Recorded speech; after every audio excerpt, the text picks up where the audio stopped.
আমার কথা শুনে ভাবি একটু লজ্জা পেলেন এবং বললেন, এসো, বিছানায় বসো। আমি তার পাশে বসে গল্প করতে লাগলাম। হঠাৎ ভাবি আমার খুব কাছে চলে এলেন এবং আমাকে জড়িয়ে ধরে বললেন, রাকিব, আমি তোমাকে ভালোবাসি। আজ আমি তোমার কাছ থেকে তোমার ভালোবাসা নিতে চাই। তুমি কি দেবে? হ্যালো বন্ধুরা, কেমন আছো সবাই? আমি রাকিব। আমার বয়স ২২ বছর। আমি আমার পরিবারের সাথে থাকি। আমাদের পরিবারে আমার বাবা, মা এবং আমার একজন বড় ভাই আছেন। ৩ মাস আগে আমার বড় ভাই বিয়ে করেছেন। তার স্ত্রী অত্যন্ত সুন্দরী ছিলেন। আমি তাকে খুব পছন্দ করতাম এবং এখনও করি। তিনি আমার চেয়ে কয়েক বছর বড় হবেন। তার দিকে তাকালে আমার মন শুধু তাকিয়ে থাকতে চায়। আমার ভাবি খুব ভালো মনের মানুষ ছিলেন। তিনি আমার প্রতি অনেক যত্নশীল ছিলেন। আমি তার সাথে অনেক গল্প করতাম এবং অনেক সময় কাটাতাম। মাঝে মাঝে আমি ভাবতাম, যদি ভাবি আমার ভাইকে বিয়ে না করতেন তবে আমি তাকে বিয়ে করতাম, কারণ আমি তার সৌন্দর্যে মুগ্ধ হয়ে পড়েছিলাম। আমার ভাবিকে দেখতে খুব সুন্দর লাগত। তাই আমি প্রায়ই তাকে লুকিয়ে লুকিয়ে দেখতাম। সবকিছু ঠিকই ছিল, কিন্তু হঠাৎ করে আমার ভাইয়ের মধ্যে একটি খারাপ অভ্যাস গড়ে ওঠে। তিনি নেশা করতে শুরু করেন এবং দিন দিন নেশায় আসক্ত হয়ে পড়েন। তিনি ভাবিকে খুব কমই সময় দিতেন এবং বেশিরভাগ সময় নেশা করে বাসায় ফিরতেন। একদিন রাতে আমি দেখলাম ভাবি হঠাৎ জোরে জোরে কান্না করছেন। বুঝতে পারলাম ভাইয়া ভাবিকে মারধর করছে। আমার বাবা মা তৎক্ষণাৎ ভাইয়ার রুমে চলে যান এবং তাকে মারধর করতে নিষেধ করেন। বাবা মা ভাইয়ার ওপর খুব রাগ করলেন। এই রাগ দেখে ভাইয়া বাসা থেকে চলে যায়। সেদিনের তিনি আর বাসায় ফিরে আসেননি। বাবা মা ভাবিকে শান্ত হতে বলে ঘুমাতে চলে যান। আমি ভাবির পাশে বসে তাকে সান্ত্বনা দিতে থাকি। আমিও খুব কষ্ট পাচ্ছিলাম, কারণ আমি ভাবিকে খুব পছন্দ করি। ভাবিকে জিজ্ঞাসা করলাম, ভাইয়া কতদিন ধরে এভাবে নেশা করে তোমাকে মারধর করছে? এতদিন তো আমরা তোমার কান্নার শব্দ শুনিনি। ভাবি বললেন, এই তো কিছুদিন হলো সে আমাকে এভাবে মারধর করছে। আমি সহ্য করে যাচ্ছিলাম, কিন্তু আজ সে আমাকে অনেক বেশি মেরেছে। এতদিন শুধু নেশা করে আসতো, কিছু বলতো না, কিন্তু এখন সে আমাকে মারধরও করছে। আমি ভাবির হাত ধরে বললাম, ভাবি, কাঁদো না। আমারও খুব কষ্ট হচ্ছে। সব ঠিক হয়ে যাবে। আমার হাত ধরা এবং কথা বলা দেখে মনে হলো ভাবি কিছু ভাবছেন। ভাবি আমার কথা শুনে বললেন, তুমি আমাকে এত ভালোবাসো যে আমার কষ্ট তোমারও কষ্ট হচ্ছে। বন্ধুরা, আমার গল্পগুলো তোমরা শুনো, কিন্তু সাবস্ক্রাইব করো না। দয়া করে গল্পগুলো ভালো লাগলে চ্যানেলটি সাবস্ক্রাইব করো। আমি বললাম, হ্যাঁ ভাবি, আমি তোমাকে অনেক ভালোবাসি।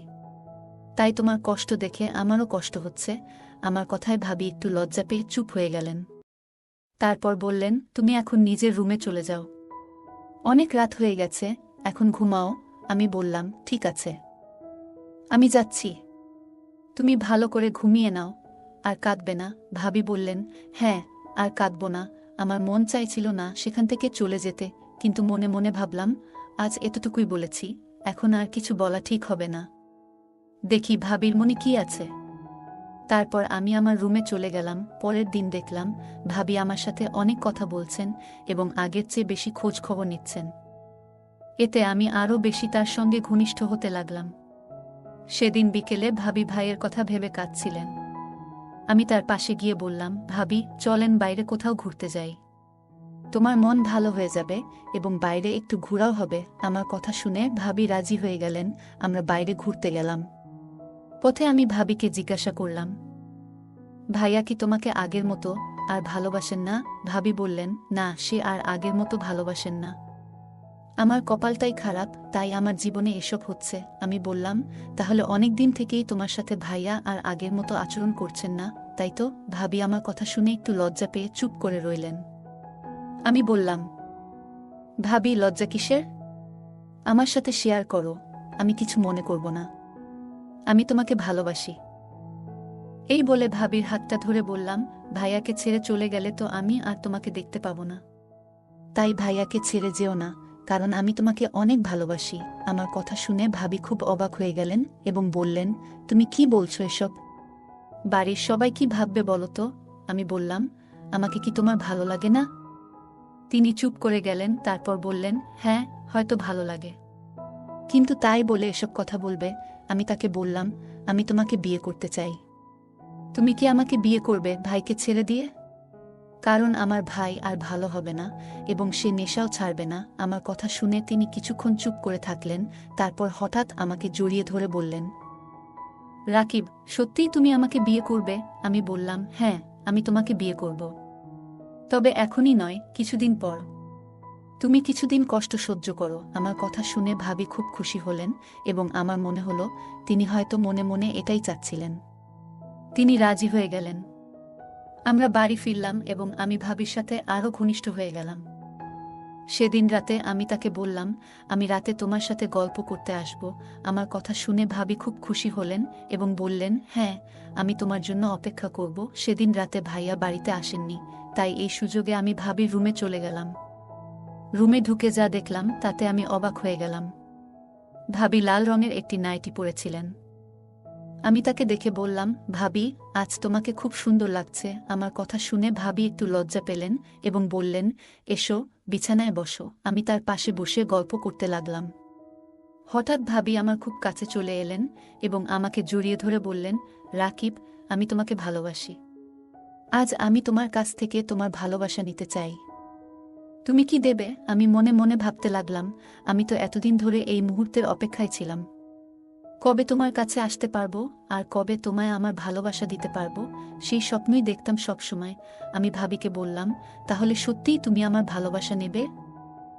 ভাবি বললেন, হ্যাঁ, আমি তোমার ভালোবাসা নেব। তোমার ভাইয়ের কাছ থেকে তো এখন আর কিছু পাওয়ার নেই, তাই আমি এখন তোমার কাছ থেকে ভালোবাসা নেব। আমি আর দেরি না করে তাকে আমার ভালোবাসা দিতে শুরু করলাম। তিনি খুব খুশি হলেন, কারণ অনেকদিন ধরে তিনি এ ভালোবাসা পাননি। এতদিনের অপেক্ষা সেদিন পূর্ণ হল। সেদিন রাতে আমরা ঘুমাইনি, সারা রাত আমরা একে অপরের ঘনিষ্ঠ সময় কাটিয়েছি। সেই মুহূর্তের কথা ভাষায় প্রকাশ করা কঠিন। আমরা সারা রাত গল্প করেছি আর একে অপরের সঙ্গে ঘনিষ্ঠ মুহূর্ত কাটিয়েছি। এরপর থেকে ভাবি আমার আরও কাছাকাছি থাকতে শুরু করলেন আর আমি তাকে আরও বেশি সময় দিতে শুরু করলাম। আমরা প্রায় ঘনিষ্ঠ হতাম, যা আমাদের দুজনকেই খুব খুশি রেখেছিল। এখন ভাবি আর ভাইয়ার জন্য মন খারাপ করেন না। কিছুদিন পর আমরা গোপনে বিয়ে করে ফেললাম। এর কিছুদিন পর আমি আমার পরিবারকে জানালাম যে আমরা বিয়ে করেছি। আমার বাবা খুব ভালো মানুষ এবং ভাবিকে নিয়ে অনেক চিন্তা করতেন, তাই তিনি রাজি হয়ে গেলেন। পরিবারের সবাই আমাদের বিয়েটা মেনে নিল। আমার ভাই তার স্ত্রীকে আমি বিয়ে করায় লজ্জায় বাড়ি ছেড়ে চলে গেলেন। এখন আমরা খুব আনন্দে সংসার করছি। আমরা একে অপরকে খুব ভালোবাসি এবং সেও আমাকে এখন অনেক ভালোবাসেন। গল্পটা কেমন লাগলো জানাতে ভুলবে না। তোমাদের সাথেও কি এমন কোনো ঘটনা ঘটেছে? যদি ঘটে থাকে, কমেন্ট এ জানাতে ভুলবে না। আরও মজার মজার রোমান্টিক গল্প শুনতে চাইলে ভিডিওটি লাইক, শেয়ার এবং চ্যানেলটি সাবস্ক্রাইব করতে ভুলবে না। ধন্যবাদ।